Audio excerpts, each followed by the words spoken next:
তো গাইস আমরা কাস্টিং করার জন্য ঢালাই আমরা সেই কাঠটি এখানে সেন্টারিং একটা পাশ সেন্টারিং করে রাখছি এবং আরেক পাশ এখানে তৈরি করে রাখছি। অর্থাৎ পুরো কাজটি আপনাদেরকে আমরা কমপ্লিট ঢালাই কাস্টিং করার পরে আপনাদেরকে দেখাবো যে আমাদের এই কাঠগুলো দিয়ে আমাদের এই কাজটা কীরকম হয় সেটি আপনাদেরকে দেখাবো। যদি আপনারা নতুন হন এই বিষয়ে, তো আমি পুরো কাজটাই যেহেতু আপনাদের সামনে আমি কিভাবে কি করা লাগে, কিভাবে কি কাঠ তৈরি করা লাগে, কিভাবে সেন্টারিং করা লাগে এবং সেন্টারিং করার পরে কাজটা কতটুকু সুন্দর হয়েছে সেটির মতামত জানাবেন। এবং যারা মিস্ত্রি ভাই আছেন তারা এখান থেকে অনেকটা অভিজ্ঞতা পাইলেন।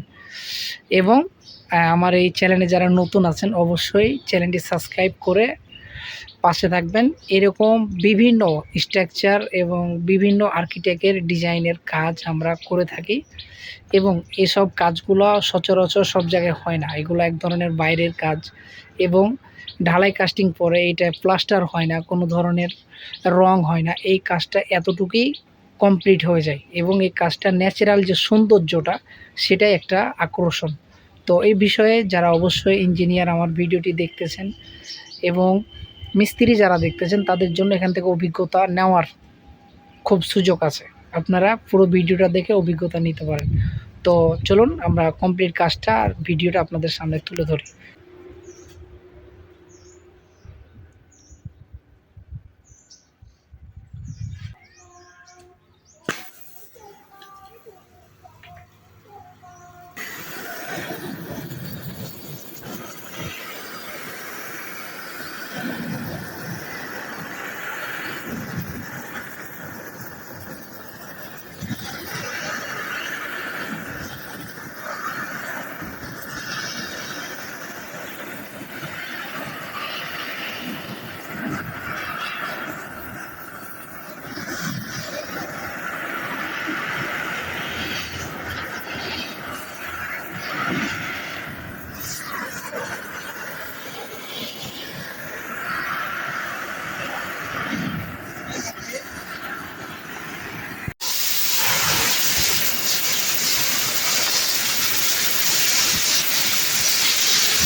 এই কাঠটা আমরা রেডি করে ফেলছি।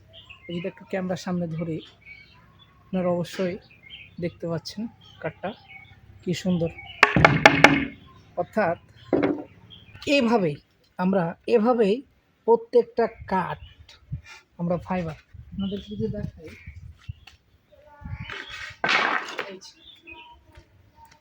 দুইটা কাঠ, এটা পুরনো ছাড়া, এটা পুরাইছি এটা পুরাইনি, এটা কীরকম প্লেন আর এটা কীরকম ফাইবার, এভাবে ফাইবারগুলো আসতে থাকবে। তো পুরো কাঠ যতগুলো আছে সবগুলো আমরা পুরাবো এবং আমরা সেন্টারিং করে কমপ্লিট কাজটা আপনাদের সামনে তুলে ধরবো। ঠিক আছে, সাথে থাকুন।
তো গায়েস, আমরা কাস্টিং করার জন্য ঢালাই আমরা সে কাঠটি এখানে সেন্টারিং একটা পাশ সেন্টারিং করে রাখছি এবং আরেক পাশ এখানে তৈরি করে রাখছি। অর্থাৎ পুরো কাজটি আপনাদেরকে আমরা কমপ্লিট ঢালাই কাস্টিং করার পরে আপনাদেরকে দেখাবো যে আমাদের এই কাঠগুলো দিয়ে আমাদের এই কাজটা কীরকম হয় সেটি আপনাদেরকে দেখাবো। যদি আপনারা নতুন হন এই বিষয়ে, তো আমি পুরো কাজটাই যেহেতু আপনাদের সামনে আমি কিভাবে কি করা লাগে, কিভাবে কি কাঠ তৈরি করা লাগে, কিভাবে সেন্টারিং করা লাগে এবং সেন্টারিং করার পরে কাজটা কতটুকু সুন্দর হয়েছে সেটির মতামত জানাবেন। এবং যারা মিস্ত্রি ভাই আছেন তারা এখান থেকে অনেকটা অভিজ্ঞতা পাইলেন। এবং আমার এই চ্যানেলে যারা নতুন আছেন অবশ্যই চ্যানেলটি সাবস্ক্রাইব করে পাশে থাকবেন। এরকম বিভিন্ন স্ট্রাকচার এবং বিভিন্ন আর্কিটেক্টের ডিজাইনের কাজ আমরা করে থাকি এবং এসব কাজগুলো সচরাচর সব জায়গায় হয় না। এগুলো এক ধরনের বাইরের কাজ এবং ঢালাই কাস্টিং পরে এটা প্লাস্টার হয় না, কোনো ধরনের রং হয় না। এই কাজটা এতটুকুই কমপ্লিট হয়ে যায় এবং এই কাজটা ন্যাচারাল যে সৌন্দর্যটা সেটাই একটা আকর্ষণ। তো এই বিষয়ে যারা অবশ্যই ইঞ্জিনিয়ার আমার ভিডিওটি দেখতেছেন এবং মিস্ত্রি যারা দেখতেছেন তাদের জন্য এখান থেকে অভিজ্ঞতা নেওয়ার খুব সুযোগ আছে। আপনারা পুরো ভিডিওটা দেখে অভিজ্ঞতা নিতে পারেন। তো চলুন আমরা কমপ্লিট কাজটা আর ভিডিওটা আপনাদের সামনে তুলে ধরি। তো অবশ্যই আমার চ্যানেলটি একটু সাবস্ক্রাইব করে রাখবেন। ধন্যবাদ। আর এই যে কাঠের ফাইবারের কাজটা আমরা করে রাখছি। গাইস, এই সে কমপ্লিট কাজের ভিডিও, এই কাজের ফাইবার,